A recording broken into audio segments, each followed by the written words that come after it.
Hello everyone and once again welcome to WSQ tech myself Umar Taskeer. Guys, इस particular video में हम लोग बात करने वाले हैं about digital marketing of small businesses.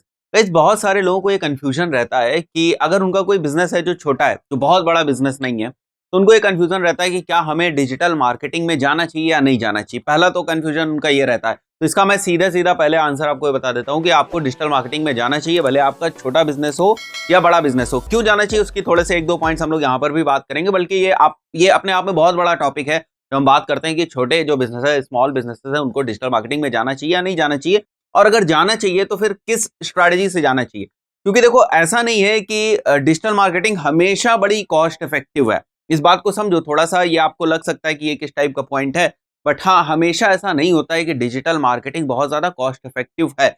कई बार हमें बहुत ज्यादा अमाउंट भी खर्च करना पड़ता है। अगर आपने जो है बहुत सॉलिड पीपीसी स्ट्रैटेजी बना ली, अगर आपने ऐसी स्ट्रैटेजी बनाई जहां पर आपको बहुत ज्यादा पेड कैंपेन चलाने पड़ सकते हैं सोशल मीडिया के ऊपर या गूगल के सर्च में, देन इन दैट केस हम ये नहीं कह सकते कि भाई ये बड़ी कॉस्ट इफेक्टिव हमारी स्ट्रैटेजी बन गई, राइट। तो ये डिपेंड करता है कि डिजिटल मार्केटिंग के किस पोर्शन को आप कितना यूज करें और किस तरीके से आप उसको यूज करें। इस चीज के ऊपर डिपेंड करता है कि वो कॉस्ट इफेक्टिव स्ट्रैटेजी बनेगी या नहीं बनेगी। तो हम हमेशा ये नहीं कह सकते कि डिजिटल मार्केटिंग हमेशा कॉस्ट इफेक्टिव ही रहेगी। कॉस्ट इफेक्टिव मतलब आप समझिए कि कितना अमाउंट खर्च होगा। मैं आरओआई की बात नहीं कर रहा हूँ, आरओआई हमेशा आपको पॉजिटिव ही मिलेगा डिजिटल मार्केटिंग को यूज करके। आप सही तरीके से अगर डिजिटल मार्केटिंग यूज कर रहे हैं, जैसे फॉर एग्जांपल आप सही तरीके से यूज करने का क्या मतलब, आप गूगल एड्स के ऊपर कैंपेन रन कर रहे हैं और आपको गूगल एड्स चलाना ही नहीं आता है, तो आरओआई कैसे पॉजिटिव आपको मिल जाएगी? डेफिनेटली आपका नुकसान होगा, आरओआई भी आपको निगेटिव ही मिलेगा।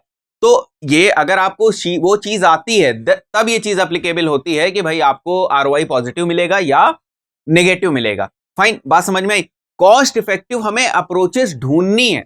डिजिटल मार्केटिंग बड़ी वास्ट फील्ड है, बहुत सारी चीजें होती है डिजिटल मार्केटिंग के अंदर। इस बेसिक जो हम लोगों ने ये जो सीरीज देखी, इसमें ही हमने बहुत सारी चीजें टाइप्स की बात करी कि अलग अलग तरीके के अलग अलग अप्रोचेस के थ्रू, अलग अलग टैक्टिक्स के थ्रू, अलग अलग चीजों के थ्रू हम डिजिटल मार्केटिंग कर सकते हैं अपने बिजनेस की। तो हमें स्मॉल बिजनेस के लिए क्या करना है? स्मॉल बिजनेस के लिए हमें कॉस्ट इफेक्टिव चीजों को ढूंढना है। तो चलिए पहले तो इस बात को समझते हैं कि भाई क्या डिजिटल मार्केटिंग स्मॉल बिजनेसेस के लिए है भी या नहीं है। तो इसका सिंपल सा और बहुत ही स्ट्रेट फॉरवर्ड आंसर है कि आपका चाहे छोटा बिजनेस हो या आपका बड़ा बिजनेस हो, आपको डिजिटल मार्केटिंग करनी पड़ेगी, बस कॉस्ट इफेक्टिव या अपने बिजनेस के साइज के हिसाब से आपको स्ट्रेटेजीज बनानी पड़ेंगी, गोल्स के हिसाब से आपको स्ट्रेटेजीज बनानी पड़ेंगी, वो सारी चीज अलग होगी, बट हाँ, आपको डिजिटल मार्केटिंग करनी पड़ेगी। और उसका जो मैंने यहाँ पर रीजन लिखा है, वो रीजन आप देख सकते हैं, your prospects and competitors are both are online, right. ये आपका प्रोस्पेक्ट है, ये आपका कॉम्पिटिटर है, आप कहीं हो नहीं, तो सीधे आपका प्रोस्पेक्ट आपके कॉम्पिटिटर से मैप हो जाएगा, सीधे आपका प्रोस्पेक्ट आपके कॉम्पिटिटर के पास चला जाएगा, उसका क्लाइंट हो जाएगा, फिर आपको वहां से उसको तोड़ने में, वहां से उसको निकालने में बड़ी प्रॉब्लम होगी, और वो भी जो है वो भी एफर्ट्स करेगा कि उसको रिटेन कर सके, तो आपके लिए प्रॉब्लम जो है बहुत बड़ी हो जाएगी। वहीं पर अगर आप भी यहाँ पर गेम में हो और आपका कॉम्पिटिटर भी है और प्रोस्पेक्ट ये है, तो इक्वल चांसेस हैं, 50-50% चांसेस हैं, वो आपके पास भी जा सकता है और इसके पास भी जा सकता है। यहाँ पर क्या हुआ, आप तो सीन में ही नहीं हो, राइट। तो बात समझ में आई मोटे मोटे तौर पे। Your prospects and competitors both are online, ये भी ऑनलाइन, ये भी सोशल मीडिया के ऊपर है, ये भी सोशल मीडिया के ऊपर है, आप कहीं नहीं हो। तो अगर आपका छोटा बिजनेस भी है, स्मॉल बिजनेस भी है, बड़ा बिजनेस भी है, किसी भी टाइप का बिजनेस है, आपकी प्रेजेंस तो एक बार होनी चाहिए। यहां पर मैं डिजिटल मार्केटिंग का मतलब ये नहीं कह रहा हूं कि आप बड़े बड़े एड्स जो है रन करने लगो, स्मॉल बिजनेस, इसीलिए हम लोगों ने टर्म यहाँ पर स्मॉल बिजनेस यूज किया। मैं नहीं कह रहा हूं बहुत बड़े पीपीसी कैंपेन्स आप रन करने लगो, गूगल पे जाके आप जो है लाखों के कैंपेन्स रन करने लगो, फेसबुक के ऊपर आप लाखों कैंपेन्स रन करने लगो, बड़े बड़े टूल्स, पेड टूल्स हम ले लें, ये मतलब नहीं है। पहली लाइन का मतलब ये है, और prospects and competitors both are online, तो पहली चीज आपके लिए क्या जरूरी है कि आप भी ऑनलाइन हो, आपका भी प्रेजेंस जो है वो होना चाहिए सोशल मीडिया के ऊपर, या जो भी हमारे पास डिजिटल मार्केटिंग में मार्केटिंग के चैनल्स हैं, प्लेटफॉर्म्स हैं, वहां पर आपका प्रेजेंस होना चाहिए। एक और सिंपल सा एग्जांपल लेते हैं कि your prospects and competitors both are online और आपकी वेबसाइट ही नहीं है। ऑनलाइन होने का मतलब ये नहीं यहाँ पर कि फेसबुक के ऊपर ऑनलाइन है या इंस्टाग्राम के ऊपर ऑनलाइन है, राइट। ऑनलाइन होने का मतलब कि उनका ऑनलाइन प्रेजेंस है। अब ऑनलाइन प्रेजेंस, उनका पेज फेसबुक के ऊपर हो सकता है, उनकी प्रोफाइल इंस्टाग्राम के ऊपर हो सकती है, उनका पेज लिंक्डइन के ऊपर हो सकता है, उनकी वेबसाइट हो सकती है। ये सारी चीजें जो है ना, इस चीज को बताती हैं कि उस कंपनी का, उस ब्रांड का जो प्रेजेंस है ऑनलाइन है।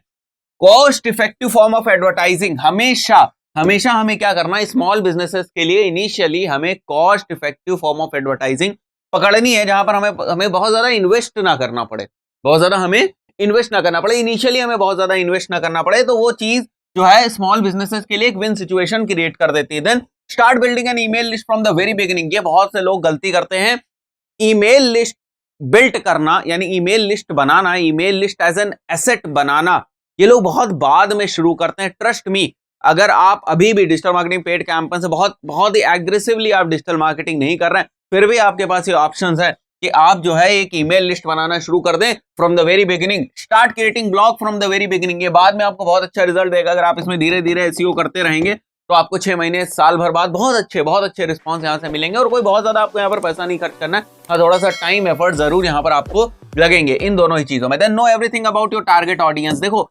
आपके टारगेट ऑडियंस के बारे में, आपकी ऑडियंस है क्या, ये आपको पता होना चाहिए। अब देखो इसका मतलब क्या होता है, मैं आपको समझाऊं, ये थोड़ा सा हो सकता है आपको कंफ्यूजिंग लगे अगर आप बिगिनर हैं। टारगेट ऑडियंस का मतलब ये होता है कि अगर मेरी टारगेट ऑडियंस स्टूडेंट्स हैं, जैसे मैं अगर आईआईटी की कोचिंग पढ़ाता हूँ, फॉर एग्जांपल मैं आईआईटी की कोचिंग पढ़ाता हूँ और ये मेरा एक स्मॉल बिजनेस है, मेरी एक कोचिंग इंस्टीट्यूट है, बहुत बड़ा बिजनेस नहीं है, ये एक स्मॉल बिजनेस है, तो मेरे लिए मेरी टारगेट ऑडियंस क्या होगा? It's not only the student. जब मैंने यहां पर लिखा है no everything about your target audience, का मतलब ये नहीं है कि आप सीधे कहोगे मेरी टारगेट ऑडियंस तो स्टूडेंट्स, नहीं, ये स्टूडेंट्स, इसका एज ग्रुप क्या है, आपकी कोचिंग जो है वो किस लोकेशन में है, उसके हिसाब से आपके ऑडियंस क्या होगी, राइट। मेल फीमेल्स भी हम देख सकते हैं कि आपके कोचिंग में किस टाइप के स्टूडेंट्स आते हैं, राइट।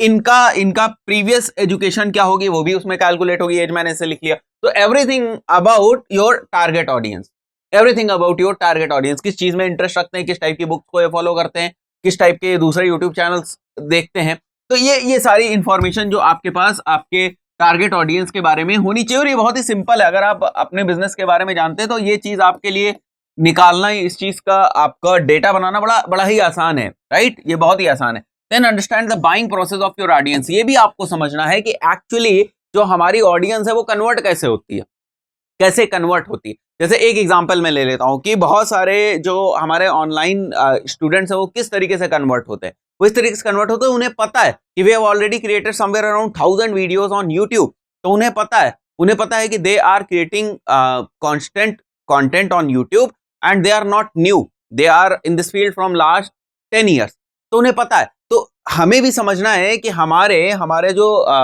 हमारी जो फनल है या जो सामने से हमारे प्रोस्पेक्ट की बाइंग प्रोसेस है वो क्या क्या हो सकती है, किस तरीके से वो चीजें खरीदता है, किस तरीके से वो चीजें लेता है, राइट। तो एक बाइंग प्रोसेस होती है, यूजर सबसे पहले क्या करेगा, एक जो जनरल से बाइंग प्रोसेस होती है वो एक अलग बात हो गई, बट आपकी निश में, आपकी फील्ड में क्या होती है, किस तरीके की जो है प्रोसेस है, बाइंग प्रोसेस है, किस तरीके से वो कन्वर्ट होता है। जैसे कोचिंग की बात करें तो किस तरीके से कन्वर्ट होता है, भाई सबसे पहले वो क्या करता है कि अपने भाई कोई स्टूडेंट है तो वो अपने फ्रेंड्स वगैरह से पूछता है कि भाई कोचिंग बताओ, गार्जियंस भी पूछना शुरू करते हैं, उसके बाद वो इंटरनेट के ऊपर रिसर्च करते हैं, फिर क्या करते हैं, तो you should know about the buying process. Buying process word यहाँ पर यूज हुआ है, बट जो प्रोसेस है उसके कन्वर्ट होने की, वो उसके बारे में आपको पता होना चाहिए स्मॉल बिजनेसेस के लिए, तभी आप फनल्स वगैरह बना सकते हो आगे एडवांस लेवल में। क्लियरली डिफाइन योर गोल्स, आपका गोल क्या है, ये ना हो कि आप अपने गोल ही आपको नहीं पता है कि आपको करवाना क्या है। Then Google My Business is a great strategy which you can basically implement for any kind of small business, right, it's a great platform. तो ये कुछ चीजें हैं जो दो चीजों का थोड़ा बहुत आपको आंसर देती हैं। एक तो ये कि why digital marketing for small businesses and what to do. देखो जो सेकंड पॉइंट यहाँ पर लिखा हुआ है बहुत इंपॉर्टेंट है, जैसे cost effective form of advertising. अब इसकी आपको रिसर्च करनी है कि मेरे पास cost effective form of advertising क्या हो सकती है। मैंने जैसे एक आपको बता दिया, ईमेल लिस्ट अभी स्टार्टिंग से ही बनाना शुरू कर दो, एसईओ के लिए ब्लॉग के ऊपर अभी स्टार्टिंग से ही काम करना शुरू कर दो, राइट, स्मॉल बिजनेसेस के लिए। तो ये कुछ चीजें हैं वाई को हमारे आंसर करती हैं, why digital marketing and why digital marketing for small businesses and how to do digital marketing for small businesses. तो उसका भी हम लोगों ने कुछ बेसिक्स यहाँ पर देखा। तो गाइस आई बिलीव अभी आपको वीडियो समझ में आ गया होगा। इस पर्टिकुलर वीडियो में इतना ही, मिलते हैं नेक्स्ट वीडियो में, टिल देन गुड बाय।